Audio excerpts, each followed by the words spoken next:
Hello, good morning all. Welcome back to my channel, Sija's Economic Classes.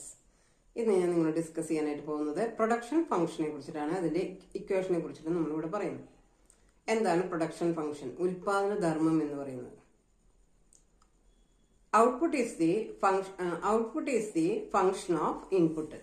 Output എന്ന് പറയുന്നത് ഇൻപുട്ടിന്റെ ഒരു function ആണ്. അപ്പൊ നമ്മൾ ഇൻപുട്ട് യൂസ് ചെയ്യുമ്പോൾ ലഭിക്കുന്ന ഒന്നാണ് എന്ത്? ഔട്ട്പുട്ട്. നമുക്കിവിടെ 2 ഫാക്ടേഴ്സ് ആണ് നമ്മൾ എടുത്തിരിക്കുന്നതെന്ന് വിചാരിക്കുക. അപ്പോൾ ഒന്നാമത്തെ ഫാക്ടർ x1, രണ്ടാമത്തെ ഫാക്ടർ x2 എന്ന് കരുതുക.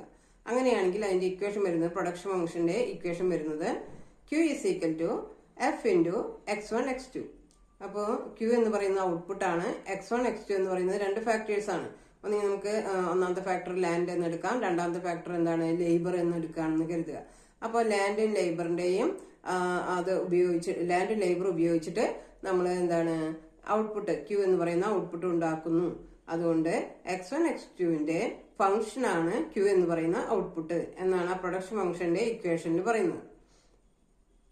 ഇനി പ്രൊഡക്ഷൻ ഫംഗ്ഷൻ എന്താണെന്ന് നോക്കാം. ദ ടെക്നോളജിക്കൽ റിലേഷൻഷിപ്പ് ബിറ്റ്വീൻ അതായത് input used and output produced in a firm is called production function.